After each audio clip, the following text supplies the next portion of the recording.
Umingay na naman ang pangalan ng mga Pacquiao sa mundo ng boxing, pero sa pagkakataong ito, hindi dahil sa isang laban, kundi dahil sa isang tanong na tila gustong mangyari ng maraming fans. Paano kung magharap sa isang ring ang magkapatid na sina Eman Bacosa Pacquiao at Jimuel Pacquiao?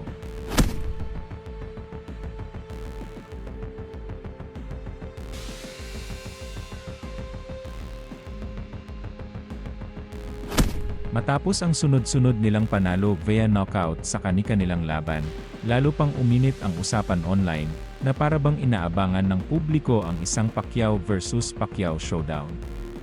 Pero malinaw ang sagot ni Eman, at hindi ito ang gustong marinig ng iba.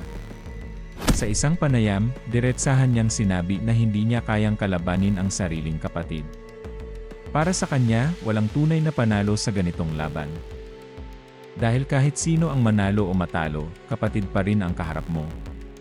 Hindi raw ito magiging masaya, kundi masakit, lalo na sa puso ng pamilya.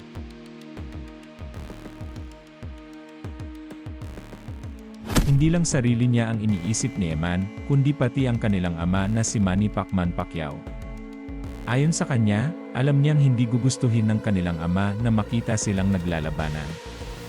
Higit pa rito, ayaw niyang masaktan ang kanyang ama sa ganoong sitwasyon, dahil ang laban ng magkapatid ay hindi simpleng kompetisyon, isa itong emosyonal na sugat na maaaring hindi agad maghilom.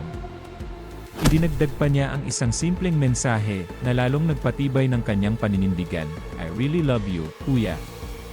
Isang pahayag na nagpaalala sa lahat na sa likod ng gloves at suntok. Pamilya pa rin ang pinakamahalaga.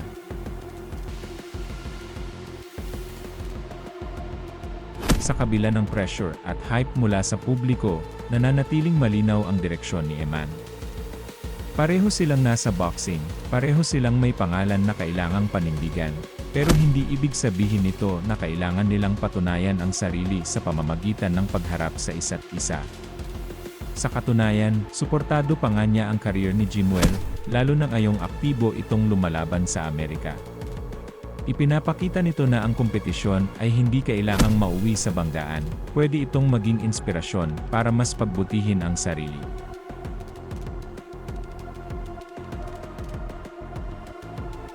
Hindi rin maikakaila na parehong may angking galing ang magkapatid. Noong February 2026, pinatulog ni Eman ang Indonesian boxer na si Reynold Kundimang via technical knockout, habang si Jimuel naman ay nakakuha ng kanyang unang panalo bilang pro boxer laban kay Derek Gates noong April 4. Parehong kahanga-hanga ang kanilang mga tagumpay, at dito nagsimula ang mas matinding hiling ng fans na makita silang magtapat. Pero sa kabila ng lahat ng ito, pinili ni Eman ang respeto, pagmamahal, at pamilya kaysa sa kasikatan at intriga.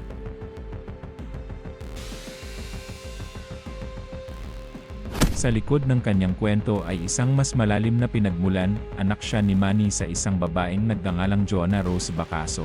At kahit hindi siya lumaki sa tradisyonal na setup ng pamilya, malinaw na tinanggap siya ng buong angkan. Ayon sa mga ulat, maging si Jinky Pacquiao ay bukas ang puso para kay Eman, at sinusuportahan pa ang kanyang laban. Ipinapakita lamang nito na ang tunay na lakas ng isang pamilya ay hindi nasusukat sa dugo lamang, kundi sa pagtanggap at pagmamahal.